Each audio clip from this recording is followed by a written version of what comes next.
Salut les héros et de retour pour une nouvelle vidéo, une nouvelle critique d'une série Netflix. Cette fois on va parler de Savage Beauty, une série sud-africaine sortie en 2022 sur Netflix comme je l'ai dit.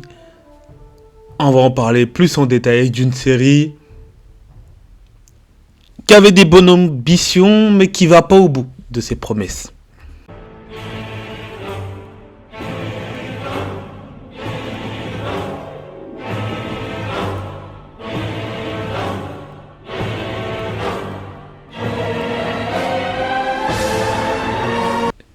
Savage Beauty, ça parle de quoi? Ça parle d'une histoire de vengeance, encore une fois comme The Glory, la critique que j'ai fait avant. La même personne m'a conseillé la série. Donc on va en parler. Cette histoire de vengeance concerne une fille durant son enfance qui a été avec plusieurs enfants, on va dire des tests humains où on a testé sur eux des produits éclaircissants. Un thème avec justement l'Afrique. Sur ça, la série africaine, elle prend un thème avec eux, l'Afrique. Et justement, cette entreprise, c'est les gens qui ont testé ces produits éclaircissants ont gagné de l'argent grâce à ces produits éclaircissants et ont fait une entreprise de beauté, Savage Beauty, qui est le titre. La fille va réussir à s'introduire dans Savage Beauty et maintenant son but justement est d'atteindre le don Bengu, et de le faire détrôner, de le détruire. On verra comment si elle va réussir et comment on va le faire. Et dit on verra, mais la fin, en tout cas de la saison 1, parce qu'on n'a pas encore eu de saison 2, on ne sait pas si elle est en production parce qu'il n'y a pas eu de communiqué de la part de Netflix. Ah oui, j'ai oublié de vous dire, il n'y a que 6 épisodes, elle est courte, 49 minutes les épisodes, 50 minutes, bon, classique de Netflix.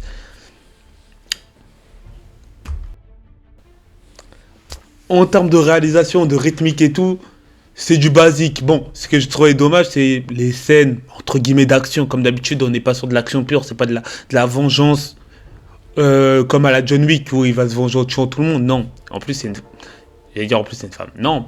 Il y a des femmes qui tuent comme ça dans les films. Mais ici, non, c'est pas un film d'assassin. Ça va être surtout une série psychologique.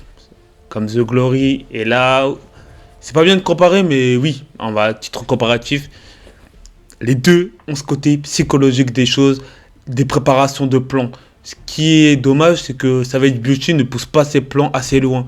C'est-à-dire que Savage Beauty, ça va être des plans, elle va faire ça rapidement. Genre, on voit que la personnage principal, en tout cas, son plan d'exécution est peu fiable. Il n'est pas sur le long terme. Ça se voit qu'elle fait du coup à coup et c'est pas hyper intelligent. On le voit par rapport aux personnes qui vont repérer facilement ses manœuvres. Contrairement à la personne de Glory, même si elle se fait repérer, ce qu'elle fait exprès, bah derrière elle a des idées, elle a des plans, elle a 1 milliard de plans et la série nous surprend à chaque fois. Comme je l'ai pris l'exemple carrément d'un Attaque des Titans, t'as des, comment on dit ça au japonais, c'est genre japonais, c'est en anglais, des foreshadowing. T'as des choses, t'as un indice qui te montre à l'épisode 2 et à l'épisode 5, 6, tu vois que cet indice, bah, il résout une situation différemment. Tu vois qu'il y a quelque chose, bah en fait c'était l'inverse. Et là, dans Savage Beauty, t'as pas cet effet-là, t'as moins cette surprise. C'est ça qui est un peu décevant. Par contre, dans Savage Beauty, t'as des personnages forts. Sur ça, oui, c'est réussi. On a la mère, la femme du patron, qui est un personnage très forte. Pas que physiquement, mais vraiment dans sa manière de faire. T'as une complexité. T'as quelques personnages. En vrai, la famille principale, elle est assez cool. Ce que je trouvais ça bizarre, par contre, c'est les relations amoureuses sont un peu bizarres, malmenées. À titre personnel, hein, je trouve. Certains ont bien aimé, mais vraiment, les relations amoureuses. Ce qui est intéressant, par contre, c'est le côté, oui, c'est vrai, l'amour avec les ambitions. L'amour, en tout cas, le non-amour plutôt, qui est entre la patronne et le patron. Est vraiment intéressant et cool de voir à quel point ils s'apprécient pas et toutes les conséquences que ça a mené, hein, parce que de base ils sont à deux dans ce coup-là. C'est pour ça que j'attends la saison 2 pour savoir au final, est-ce que c'est le patron qui a fait tout le mal ou c'est la patronne? On sait pas. Et c'est ça qui est étonnant. Il y a Il y a quelques surprises, hein, tu vois. Je dis pas qu'il n'y a pas de surprise, c'est dommage que c'est pas aussi bien amené en termes d'écriture, que la personnage principale, elle est très faible sur ça. Il y a quelques rebondissements, quelques scènes d'action, mais pas grand-chose. Visuellement, c'est assez joli. T'as des bons cadres sur l'Afrique du Sud. Le problème avec les séries d'Afrique du Sud comme How to Ruin Christmas, comment ruiner son Noël, c'est toujours on parle des hautes sociétés africaines de l'Afrique du Sud. Je trouve ça dommage parce que moi j'aurais bien aimé qu'on parle, bah, je vais pas dire, bah, de la classe moyenne, voilà, des personnes comme nous et moi, mais en Afrique du Sud. Et ça, c'est dommage, on parle pas de la classe moyenne en Afrique du Sud, on parle que des riches. Je dis pas de mots. Ok, tu vois, je vais pas montrer des cas, des trucs pauvres et tout, mais la classe moyenne, on la montre jamais. Et ça, je trouve ça aussi dommage. On montre que les riches et en tout cas sur tout ce qui est montré sur le truc de beauté, sur la richesse en Afrique du Sud et tout, c'est pas assez approfondi, c'est trop simple. Archi simple, vraiment. C'est des bonbons par exemple, ils vont dire ouais, fais attention, il y a les journalistes qui vont récupérer tes informations et tout. Mais c'est beaucoup trop simple. Le côté des journalistes, c'est surtout il y a un scandale qui va faire, bah ça va faire que ta réputation va baisser. C'est du simple. C'est dommage, ils vont pas complexifier la chose, ça va pas rendre le truc intéressant. Il y a aucun, par exemple, il y aura pas de personnage de journaliste qui va être là et on va s'attacher à lui parce que ce journaliste, soit il va répondre, il voudra répondre la vérité, enquêter. Non, il n'y a pas de ça.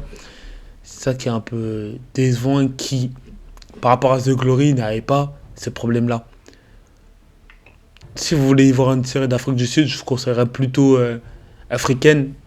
Comment ruiner son Noël, How to Ruin Christmas. J'ai trouvé qu'elle était beaucoup plus humoristique et drôle. Celle-là est un peu moins drôle, elle est beaucoup plus sérieuse.